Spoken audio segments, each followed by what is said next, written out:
अस्सलाम वालेकुम viewers, welcome to daily success by K. इस वीडियो का टॉपिक है आपका rectification of instrument. Let me change the colour. आज हम पर्पल कलर रख लेते हैं। रेक्टिफिकेशन ऑफ इंस्ट्रूमेंट है, ठीक है, under the special relief act 1877। तो जो चीज़ें हमने डिस्कस करनी है सबसे पहले उन पर बात कर ले हैं। हम इंट्रोडक्शन देखेंगे, मोड्स ऑफ रेक्टिफिकेशन देखेंगे, ठीक है, उनकी कंडीशंस हम देख लेंगे, सारी असेंशियल्स वगैरह देख लेंगे, कौन इसको फाइल कर सकता है और कौन से ऐसे डॉक्यूमेंट्स हैं जिनको रेक्टिफाई किया जा सकता है। ये सारी चीज़ें आप इस वीडियो के अंदर देखोगे। सबसे पहले है जी रेक्टिफिकेशन ऑफ इंस्ट्रूमेंट। रेक्टिफिकेशन का मतलब ही बेसिकली होता है किसी चीज़ को करेक्ट करना। और जो आपका इंस्ट्रूमेंट है ना, वर्ड ये मैं हेडिंग पे ही जाती हूँ।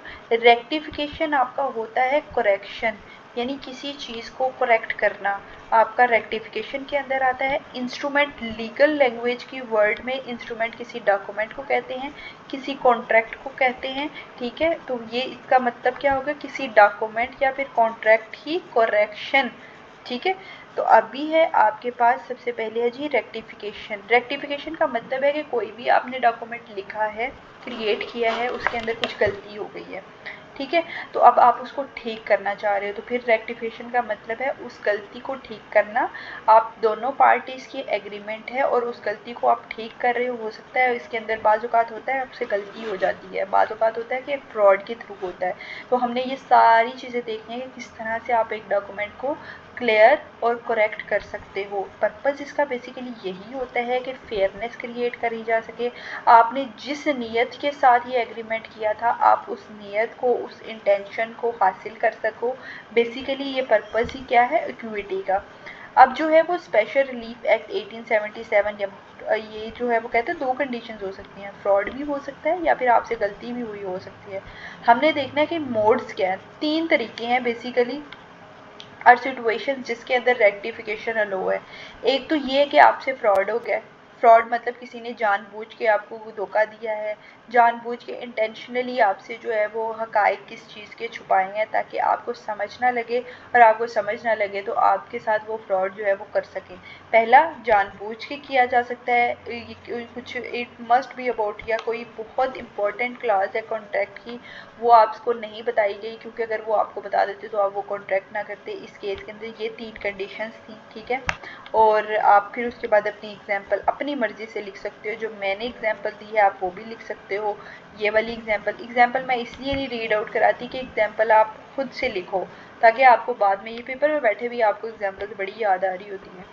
म्यूचुअल मिस्टेक ऑफ पार्टी, बाज़ औक़ात हो सकता है कि जेन्युइन मसला हो जाता है कि दोनों पार्टीज़ को समझ नहीं लगी और दोनों पार्टी कुछ ऐसी क्लॉजेस लिख देती हैं जिनकी वजह से जो उनकी इंटेंशंस नहीं थी, जो उस कॉन्ट्रैक्ट का पर्पस था वही चेंज हो जाता। तो फिर इस केस के अंदर भी आप जो है वो अपने कॉन्ट्रैक्ट को क्लियर कर सकते हो, करेक्ट कर सकते हो intentions of the both party.